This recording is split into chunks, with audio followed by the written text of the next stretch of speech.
गुरुदेव भगवान की जय। श्री मौनी बाबा जी भगवान की जय। आप सभी का हार्दिक वंदन है, अभिनंदन है, स्वागत है। साहब, कभी कभी हम जो उम्मीद करते हैं उसमें सफलता कम मिल पाती है। इसका मतलब ये नहीं है कि हम उम्मीद करना ही छोड़ दें। आप देखें, एक गरीब ब्राह्मण थे। वो प्रतिदिन जंगल जाते थे और वहाँ से कुछ लकड़ियों को ले आते थे और उसको मार्केट में बेचते थे, जिसकी कीमत 1 रुपया हो जाती थी। उस समय की बात है, काफ़ी दिन की। और उससे ये पति पत्नी और एक नन्हा सा बच्चा था, भरण पोषण होता था। ये क्रिया कंटिन्यू चलती रहती थी। एक बार उस पंडित जी के 4-5 मित्र उनके घर आ गए। पंडित जी तो देख के बड़े प्रसन्न हुए। भाई, 5 मित्र मेरे यहाँ काफी दिन से हो गया था, मुलाकात के हुए आ गए। जब गए अपने पत्नी से तो बोले कि भाग्यवान, 5 मित्र हमारे मिलने आए हैं, जरा उनके खाने पीने का व्यवस्था कर दो। तो उसने कहा, पंडित जी 1 रुपया रोज लाते हैं आप, और 1 रुपये में हम सभी रोज भरण पोषण कर लेते हैं। फिर अगले दिन के लिए अगली कमाई का इंतजार करना पड़ता है। अगर न मिले तो हम लोग भूखे रह जाते हैं। तो मेरे पास है क्या कि मैं बनाऊं? पंडित जी बड़े हैरान परेशान हैं। फिर कुछ सोचते। उनकी पत्नी कहती है कि आप जो है इतना घबराइए नहीं, चले जाइए सेठ के यहाँ और सेठ के यहाँ से 5 रुपया मांग लीजिए और कह दीजिए कि लकड़ी बेच के चुका देंगे।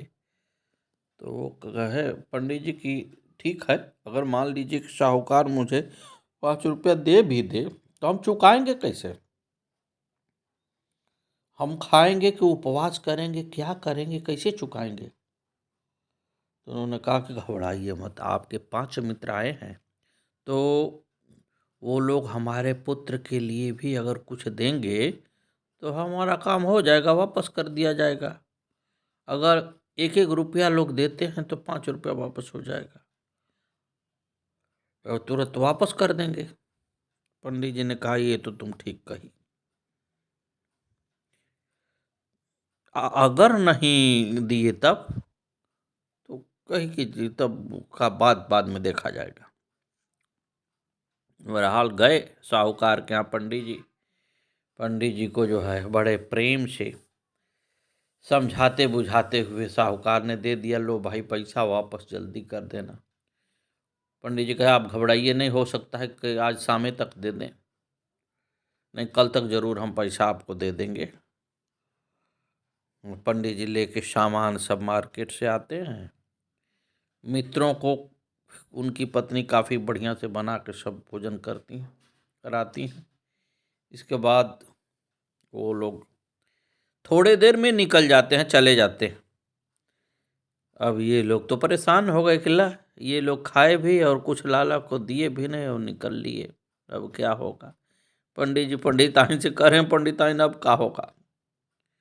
पंडिताइन ने कहा, घबराइए मत, जाइए हाथ गोड़ जोड़िए साहूकार का और उससे कहिए कि हम जो है 5 दिन में तुम्हारा पैसा पूरा कर देंगे। अब देखिए महाराज, कह रही है 5 दिन में पूरा कर देंगे।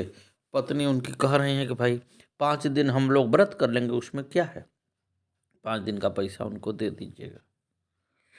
तब तक थोड़े देर में वो मित्र मंडली पुनः लौट के आ गई और कही, अरे लाला को तो हम लोग न मीठा लाए न कुछ पैसा दिए। लाला को 2 रुपया देने के लिए प्रयास कर रहे हैं, वो ले ही नहीं रहा, पॉकेट बंद कर ले रहा है। बहुत मनाया गया, नहीं लिया। उसके पिता ने कहा, बेटा ऐसा नहीं करते, ले लो।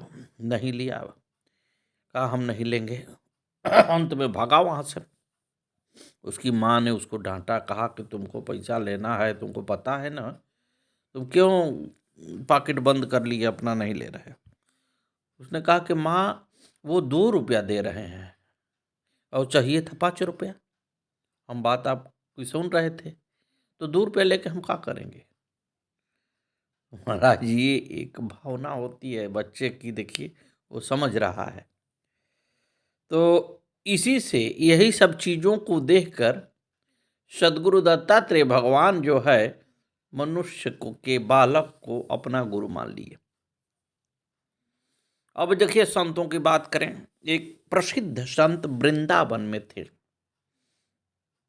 उनको जाने का समय आ गया, शरीर काम करना बंद कर दिया।